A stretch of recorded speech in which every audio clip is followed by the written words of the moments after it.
Sa pagising sa umaga, iba kung nauuna ka. Sa pagbangon pa lamang, iba kung masaya ka na. Kung sa unang hirit ay panalo ka, ang buong maghapon ay tsak na sisigla.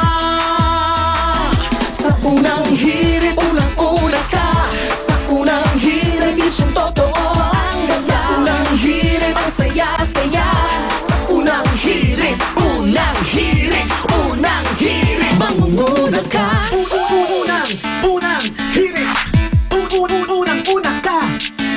Balitang dapat na malaman, impormasyong may pakinabang. Mga dapat unawain sa ating mga gawain. Mga dapat alagaan, ang iyong kalusugan, kapaligiran at kinabukasan. Wala ka nang hahanapin pa. Samahang totoo at kay saya, Walang pagod na naglilingkod sa inyo. sa unang hirit, unang-una ka. Sa unang hirit, bisyong totoo ang nasa. Sa unang hirit, ang saya-saya. Sa unang hirit, Unang hirit, unang hirit, mangunguna ka.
Magandang umaga mga igan. Ika-17 na po ng Nobyembre. At nasa kalagitnaan tayo ng linggo, Miyerkules na naman. Gising na dahil tapos na po ang holiday. May pasok na sa mga opisina at may klase na sa mga eskwela. Kaya bangon na, tutok lang sa unang hirit. At maagang paalala po sa ilang mga taga Navotas, partikular sa Barangay North Bay Boulevard at Barangay Bangkulas, magsisimula na po kayong o magsimula na kayong mag-ipon ng tubig dahil 12 oras kayong mawawala ng tubig gripo. At magsisimula po yan mula alas 8 mamayang gabi hanggang alas 8 bukas na po ng umaga dahil sa ayusin valve sa bahagi ng Lapu-Lapu Avenue. At para po sa iba pa ninyong tanong, tumawag lang sa Maynila Hotline sa 1626. At mahalagang paalala mga kapuso, 38 days na lang. Wow. Yan, Pasko na. Walang kinalaman dun sa pagkawala ng tubig. Pero 38 days na lang Pasko na, kaya naman tuloy-tuloy lang ang patikim namin ng mga pagkaing pampasko. Tampok ngayong umaga, ang pang-alis puyam sa handaan, ang masarap papakin na queso de bola. Wow! With kilig factor pa. Paano nga ba ginagawa yan? Silipin natin mamaya. Sa mga hanap mga unique at na pangregalo sa Pasko, aba, uy, cheese! Cheese? Cheese!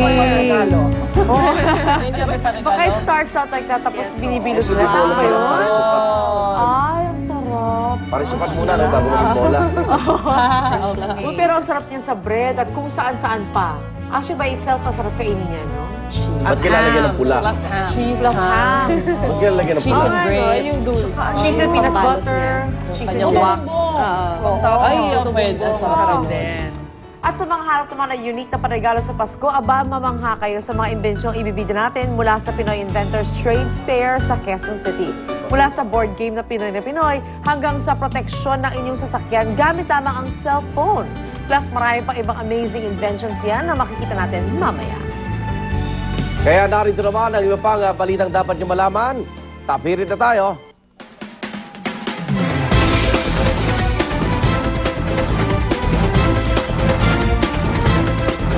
Nagpapakiramdaman ng ating mga kinaugulan at mga bus operator at ipapatupad muli ngayong araw ang number coding sa mga bus Ano ba ngayon? Wednesday 5 and 6. Ayan. Kukulangin pa ba yung mga bus sa kalsada gaya ng Lunes? Ayan, magising na kaya yung mga driver, nakapag-charge kaya sila ng cellphone? Natawagan kaya sila? O marami na naman ang may stranded? Darito ang mga hirit sa isyong yan. Hanggat nandyan po ang number coding, ganyan po araw-araw makikita natin. Dahil po mai-stranded po ang tao. There's evidence that they refuse to serve the public.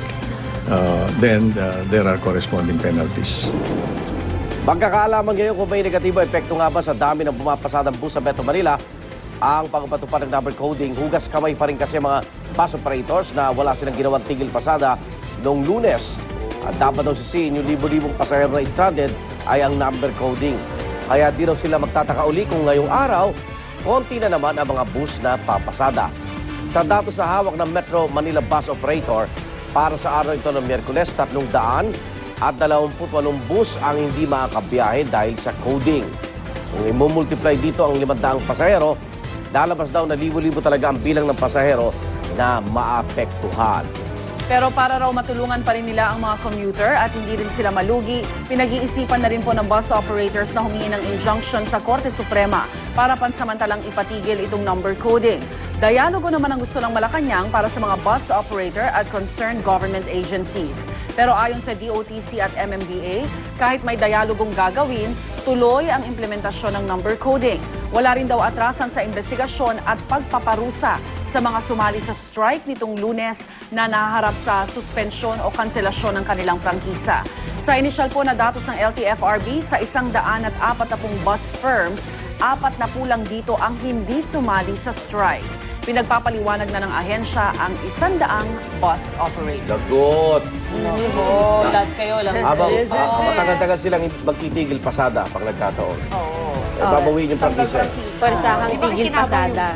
Iba. Yung 40. Yes. Yung 40 na hindi nagpwede. Sila lang ang pwede. Samantala, ito naman po, naka-alerto na rin ang MMDA kung sakaling magtigil pasada nga ang mga bus operator at doble matiyag na sila sa mga maapektuang pasahero, lalo na po sa Commonwealth Avenue, sa EDSA at Ortigas area.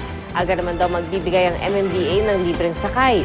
Tutulong din daw ang AFP, PNP at mga local government units sa maapektadong pasahero. Kaya kung mas stranded man kayo mga kapuso, maaari po kayong tumawag sa MMDA Metro Base Hotline 136 at doon niyo po marereport ang mga insidente na pangaharang ng bus para hindi makabiyahe at para masundo kayo ng Pwede ba? MMDA. Diba? Pwede, pwede.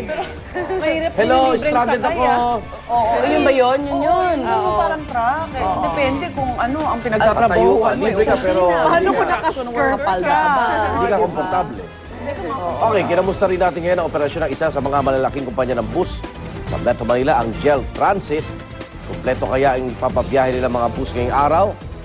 Inalam ni Oscar Oida yung ending ng bawat bus. O Oscar, ilang 5 and 6? Ayan. Yes, yun, parang malaman natin kung may mga babiyahe ba ngayong umaga dito sa Metro Manila, mga bus. Naglibot-libot tayo. At ilan sa mga sinadya natin, itong garahe ng GEL, dahil alam naman natin, isa to sa mga pinakamalaking kumpanya ng bus na tayo maraming bumabiyahe dito sa Metro Manila. At nakita natin na kaninang madaling araw ay isa-isa na nagsisipaglabas itong mga bus nila para bumiyahe, partikular itong ruta nilang Alabang Bagong Silang sa Caloocan. At ilan yung mga nakausap natin mga konduktor, nga natin kung mayroon ba daw silang nagtigil pasada nga o hindi ba sila talaga pumasada noong Lunes.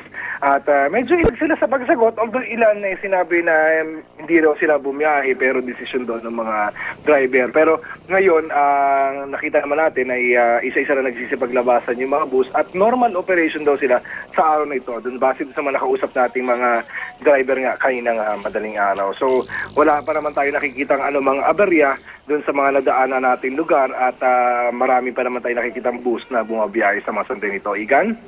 Maraming salamat, Oscar Oida.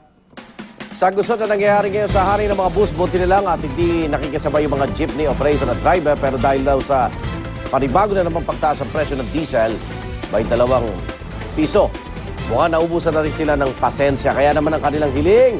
Ayan na, dagdag pasahe. Pinababalik ang grupong Akto ang 50 sentimo sa kasalukuyang minimum na singil sa pasahe ng 7 pesos. Ang Pasang Mazda naman, pinatotodo na rin ito sa 8 piso bilang bagong minimum fare sa jeep. Huling nasa 750 ang minimum fare sa jeepney noong February 2009 kung kailan ang presyo ng